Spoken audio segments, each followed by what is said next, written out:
Nicole Dollanganger, Married on Mount Airy, album review. Let's chat about it. Hey friends, what's going on? John here from What's Spinning, kicking off this year with a review of the new Nicole Dollanganger album. She's been at it for quite some time now, Canadian singer-songwriter. She started to turn some heads around the time of her early works like Curdled Milk, as well as her very light, tender, sort of gothy approach to bedroom pop, which around the time sounded like something I would have gone crazy for. Don't get me wrong, tracks like Dog Teeth are impeccable, but for me, I thought her sound needed some fleshing out at the time. Also, I just felt like she needed to come out of her shell a little bit more, but that was just me. I know a lot of people loved these early recordings. For me, I became much more enamored with her sound on albums like Flowers of Flesh and Blood. This was a very tender, very heartfelt, very quiet bedroom pop album that almost reminded me of what I enjoyed about the early days of,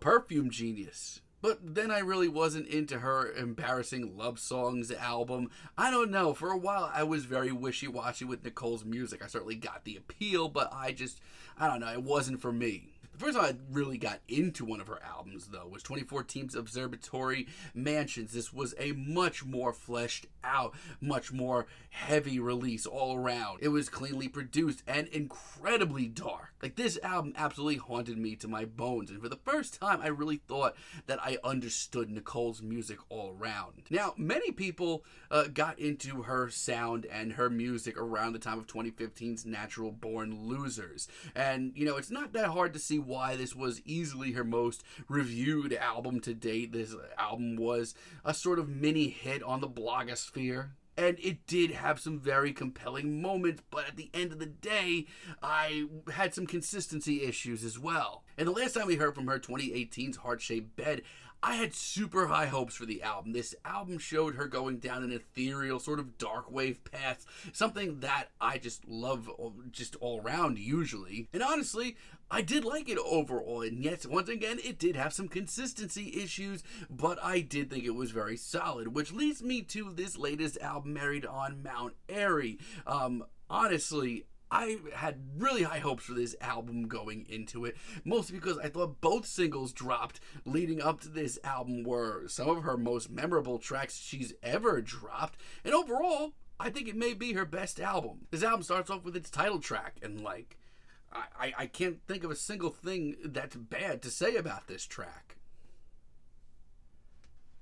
This is a staggering, freakish, yet absolutely gorgeous intro. I mean, her vocals alone, they are just as timid, very quiet as they usually are, and if you aren't into her vocal stylings to begin with, this probably isn't going to save it. But as far as the instrumental goes, I have to commend Nicole on all levels. While as bleak and stark and straightforward as this instrumental is, I can't remember the last time her music had so many dimensions to it. Little details like the strummed acoustic guitar and the wailing guitars in the background give this track so much depth. It's so powerful, and add on top of that Nicole's very visual, very heavy lyrical content on this track. It makes for a real gut punch. Now, that's the one thing that I will say about this entire record. I don't think that there is a single track on here that I can't commend the lyrics. This is a very telling, very personal album that's going to be a hard pill to swallow at times.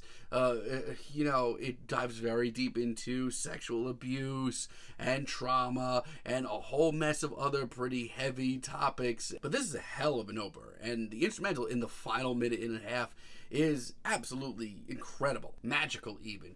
Gold Satin Dreamer, I've loved it since it dropped as a single. It's one of the most memorable tracks she's ever put out. It's so quiet. It is deathly quiet. It has a cosmic vibe as well, especially floating in the background. It's an otherworldly bleak ballad that is incredibly powerful. Nicole's vocals and lyrics once again are an absolute gut punch, and just how ghoulish and haunting this chorus is, it will stay with you for hours. It's a pretty flooring track that's really catchy in its own very weird left field way. If you haven't listened to this track, it's an experience, and I almost envy you getting to listen to it the first time. When Nicole is on here, she is freaking on. Take, for example, Runnin' Free. This track is awesome. Once again, this is a very chilling, unnerving folk ballad with so many very ghoulish little details. This is a very dark album. But once again, Nicole's very personal, very telling lyrics give it that emotional gut punch. It's beautiful, yet it's so cold, but at times it's also one of the most hopeful beautiful tracks here. This chorus is easily one of the sunniest and most euphoric things here. It's a sharp left turn for the album, but I personally needed it. And My Darling True is one of the biggest and boldest sounding tracks here. The ominous, very droning synths add this intensity behind Nicole, even though the rest of this track is, once again, very quiet. The tension alone on this track is so masterful. I am sitting on the edge of my seat for the entire 4 minutes. That alone makes it one of the best tracks here. It's just as poignant and effective lyrically as well. And once again, it's wildly unnerving thanks to just so many little unnerving details that demand re-listens, and the church organ in the final minute is such a powerhouse. I wish we got more of that. Here's my 2 issues though. Consistency, it's still an issue, and B, while lyrically this album is commendable from start to finish, not a single track on here is weak. Musically and, as far as instrumentals go and her performances go, I'm still waiting on just a little bit more growth. Dogwood is where things get a little annoying for me. I want to like this so much. It's still incredibly detailed, and Nicole's incredibly telling tales are still just such a gut punch. That's not the problem. Like I said, this is going to be a nitpick, but instrumentally, this shows no progression whatsoever. This sounds like an above-average track from one of her early lo-fi recordings, which is fine on paper, but I expect more because she's shown more here. I have a lot of the same things on to say about Bad Man. Once again, her lyrics are nothing short of commendable and intense. Instrumental-wise, performance-wise though, this once again sounds like one of her early recordings with no progression in sight. And Moonlight, I hate to say it, outside of some, once again, very commendable lyrics, this track is straight up goofy. This has been a tense, unbearably so album full of ghoulish folk ballads and real strong tension. And then we get this. This is the Hot Topic version of everything else that's truly dark and twisted about the rest of this album.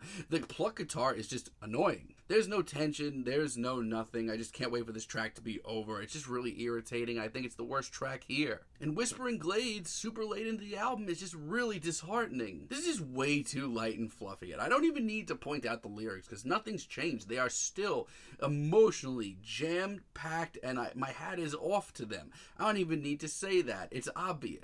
But for me, this track is way too flimsy. It feels like if a slight breeze picked up, this track would blow away. So I'm still having consistency issues, but I still do think this is one of Nicole's best projects. Sometime After Midnight is one of the shortest tracks here, but dare I say, it's one of the most instantaneous ones, and that's refreshing. So many tracks on here are 4 or 5 minutes long that really take 3 minutes to really get where they're going. To hear a track like this just come in and just really pack a punch right away, it's refreshing. Like, you could just sit down and really enjoy this very Twilight, twisted folk ballad and without a lot of backstory. It's got that awesome aesthetic, it's got the tension and the very real sorrow of the rest of this album too. And Nymphs Finding the Head of Orpheus, single, no single, I think it's the best track here, by far. It is the densest, dare I say the most suffocating track here. The atmosphere is so dense and suffocating that Nicole's vocals actually offer some sort of respite, which is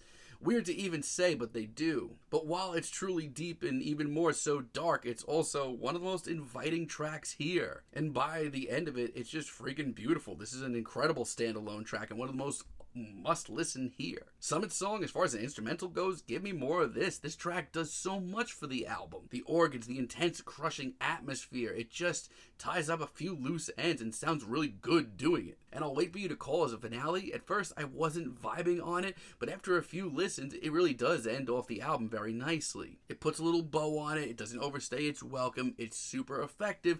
I don't have any issues with it. This is a very solid album from Nicole, dare I say one of her better ones. Yes, I still have some consistency issues. Yes, personally, for my taste, I'd rather see her, grow a little bit more instrumentally and performance-wise still. Even though she does have the aesthetic down, I think she could still make some tweaks, even though she's 5 or 6 albums in.